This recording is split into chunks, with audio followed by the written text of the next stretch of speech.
ভাই একে তো গরমে মরে যাচ্ছে আর তার মধ্যে চলে আসলো একটা ভয়ঙ্কর স্টোরি লাইন। মানে পল হেমেন বলছে রাসেলমেনিয়া 41 থেকে যাত্রা শুরু হয়ে গেল 42 এর। Hey guys, what's up and welcome to Shubham Dutta show.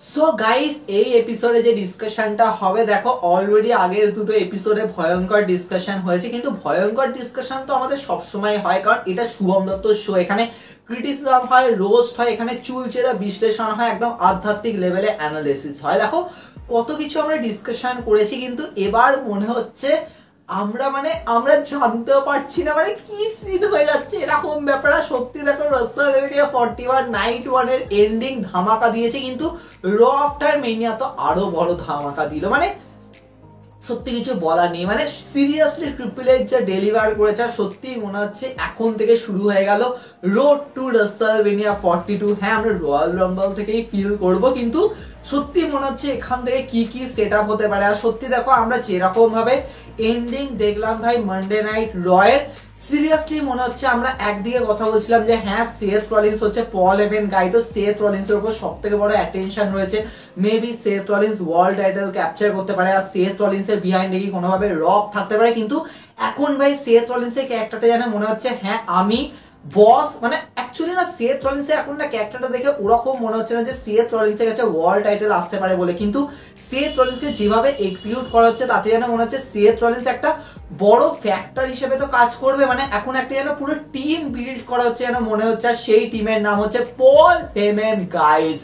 দেখো এটা ঠিক যে এটা যদি ডেলিভার হয় তাহলে কিন্তু এটা অনেক ভয়ঙ্কর দিকে লিড করতে পারে। আর আমরা দেখতে পেয়ে গেলাম এই টিমে আরো একজন ঢুকে গেল, আর সে হচ্ছে আমাদের ব্রন ব্রেকার। তো এটা ঠিক যে ব্রন ব্রেকার আইসোলেটেড হেরে গেছে। হ্যাঁ, ব্রন ব্রেকারের যত দিনেরই রেন চলুক না কেন, উনি কিন্তু ডেলিভার করেছেন, এটা কিন্তু মানতে হবে। কিন্তু ব্রন ব্রেকার টাইটেল হয়ে গেছে, আমরা ভাবছিলাম তাহলে কি ব্রন ব্রেকার আর জেউসও সেট আপ হতে পারে। দেখো এটা কিন্তু হতে পারে, হয়তো সেথ রলিন্স ব্রন ব্রেকারকে বলবে যে তুই যা, তুই টাইটেল ক্যাপচার কর, আমরা চাই টাইটেল, এরকম। দেখো সেথ যেতেই পারে জেউসের এগেইনস্টে, কারণ জেউসের কাছে এখন ওয়ার্ল্ড টাইটেল রয়েছে। যদিও আমি আগের এপিসোডে ডিসকাস করেছিলাম যে জেউসের টাইটেল বেনে কি কি হতে পারে, কিন্তু সেথ রলিন্সও যেতে পারে, ব্রন ব্রেকারও যেতে পারে, even Bron Breaker money in the ব্যাংকও ক্যাপচার করতে পারে। কারণ এটা এখন বড় সুযোগ যে ভাই ব্রন ব্রেকারকে তোমরা একদম পারফেক্ট জায়গায় ইউজ করা, সেখান দিয়ে একটা বড় ধামাকা নিয়ে আসো। দেখো এটা খুবই পারফেক্ট ভাবে কিন্তু এক্সিকিউট হতে পারে। যদি এমন হয়ে যায় যে ভাই ব্রন ব্রেকার হয়তো সত্যি মানি ইন দ্য ব্যাংক ক্যাপচার করে ক্যাশ ইন করে জেউস থেকে টাইটেল নিয়ে নিল, মানে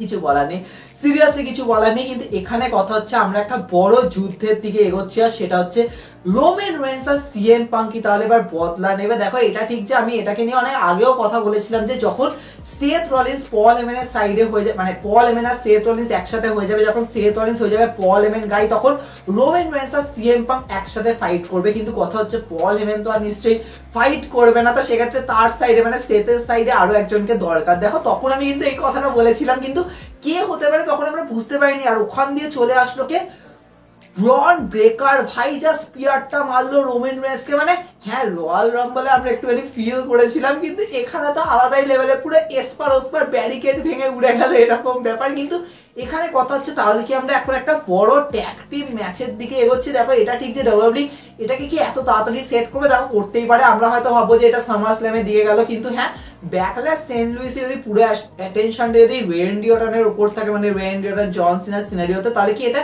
এত তাড়াতাড়ি হবে নাকি আগে আমরা দেখবো যে এদের মধ্যে একটুখানি সম্পর্ক মানে ওই হলো, মানে আগে ডেটিং হবে তারপরে তো হবে। কিন্তু দেখো তোমাদের মনে আছে পল হেমেন ওই টাইমে একটা কথা বলেছিল, মানে সার্ভাইভার সিরিজের টাইমে, যে তোমরা যদি একসাথে না হও তাহলে কিন্তু সোলো সিকোয়া ইজিলি আমাদেরকে হারিয়ে ফেলবে। তো এবার তোমাদেরকে একসাথে হতে হবে, মানে সিএম পাঙ্ক আর রোমান রেন্সকে বলেছিল। যদিও ওই টাইমে সিএম পাঙ্ক বলেছিল হ্যাঁ আমি একটা রাতের জন্য হবে, তারপরে ওই ফেভার আসবে, এরকম ব্যাপার। তো এবার তো মনে হচ্ছে ভাই রোমান রেন্স আর সিএম পাঙ্কে একসাথে হতেই হবে। কিন্তু এটা কিভাবে এক্সিকিউট হবে, কারণ এটা কিন্তু অত সহজ ব্যাপার নয়। কারণ আমরা যেমন রোমান রেন্স আর কোডি রোডসকে একসাথে দেখেছিলাম, চলো ওটা ঠিকঠাক ভাবে হয়ে গেছিল। হ্যাঁ কোডি রোডস ও ফেস, রোমান রেন্স ও ফেস, আর ঠিক আছে রোমান রেন্স আর কোডি রোডস এখন কেন একসাথে হয়েছিল ওই ব্যাড ব্লাডের সময়, এখন যেন মনে হয় যে কি দরকার ছিল। কারণ কিছুই তো হয়নি, কোনো সিন হয়নি, রক জাস্ট দেখে চলে গেছিল এরকম। কিন্তু এই মুহূর্তে যদি এটা হয় যে ভাই রোমান রেন্স আর সিএম পাঙ্ক একসাথে, মানে সিরিয়াসলি রোমান রেন্স আর সিএম পাঙ্কে একসাথে হতে হলে কিন্তু এটা কিন্তু একটুখানি টানতে হবে, তবে কি এটা প্রপার এক্সিকিউট হবে। আর এখান দিয়ে আমার মনে হচ্ছে হ্যাঁ এরা দুজন একসাথে তো হবে, কিন্তু এরা কিভাবে ফাইটটা করবে, তাহলে কি এরা ফাইট করবে পল হেমেন গাইসদের এগেইনস্টে, আর সেক্ষেত্রে আমরা একটা ট্যাগ টিম ম্যাচ দেখবো ব্যাকল্যাশ সেন্ট লুইসে। দেখো চান্সেস আছে এটা হওয়ার, কারণ এটার উপর বড় সড়ো অ্যাটেনশন থাকবে না, কিন্তু এই ট্যাগ টিম ম্যাচটা খুব দরকার হবে। এবার তোমরা বলবে এই ট্যাগ টিম ম্যাচে তাহলে রোমান রেন্স আর সিএম পাঙ্ক জিতে যাবে, দেখো এটা হলে আবার খুব ভয়ঙ্কর, কারণ সেথ রলিন্স আর ব্রন বেকারের এই যে পুরো যে বিল্ড আপটা হয়েছে তারা যে একসাথে, তো এটাকে উইক কখনোই দেখাবে না। তো রোমান রেন্স সিএম পাঙ্কের সিনারিওটা কিভাবে এগোবে সেটা কিন্তু সত্যি খুবই বড় ব্যাপার, যে এরা প্রথমে ফাইট করলো তারপরে হয়তো হেরে গেল, এবার হারলো, তো কি কারণে হারলো, কারণ এখানে অনেক ফ্যান্সরা কথা বলছে এখানে হয়তো পল হেমেন গাইস মানে এই যে পুরো যে টিমটা বিল্ড হবে এখানে আরো একজন ঢুকবে, আর এখান দিয়ে হয়তো আমরা 4 জন বা 5 জনকেও দেখতে পেতে পারি যে পল হেমেনের বিহাইন্ডে রয়েছে। দেখো এটা খুবই ভয়ঙ্কর, আমি জানি যে এখানে ওইভাবে পুরো বিল্ড আপটা কিভাবে হচ্ছে, কারণ অনেকে বলছে এখানে হয়তো ব্লাড লাইনেরও এঙ্গেজমেন্ট থাকতে পারে, কারণ ব্লাড লাইনের সিনারিওটা না পুরো এখন ফিকে হয়ে গেছে। হ্যাঁ জ্যাক অফ ফাডু চ্যাম্পিয়ন তো হয়েছে, কিন্তু সোলো সিকোয়ার কি কেস ওখান দিয়ে কিছু বোঝা যাচ্ছে না, কিন্তু এটা যদি হয়ে যায় যে ভাই জ্যাক অফ ফাডু হয়তো পল হেমেন গাই হয়ে গেল, টামা টোঙ্গা টাঙ্গালো পল হেমেন গাই হয়ে গেল, আর এখান দিয়ে পুরোই ব্লাড লাইনের স্টোরি লাইনটা পুরো এখানে এক্সিকিউট হলো, আর ভাবো এখানে কত ভয়ঙ্কর হতে পারে ভাই। Seth Rollins, Bron Breaker, Jacob Fatu, মানে এদের তিনজনকে ভাবলেই তো ভয়ঙ্কর লাগছে, কিন্তু এরকম সিনারিও হতে পারে, কারণ আমার কেন জানি মনে হচ্ছে ডাব্লিউ কিন্তু এখান দিয়ে বিল্ড আপ করছে একটা ক্রেজি ওয়ার গেম ম্যাচ।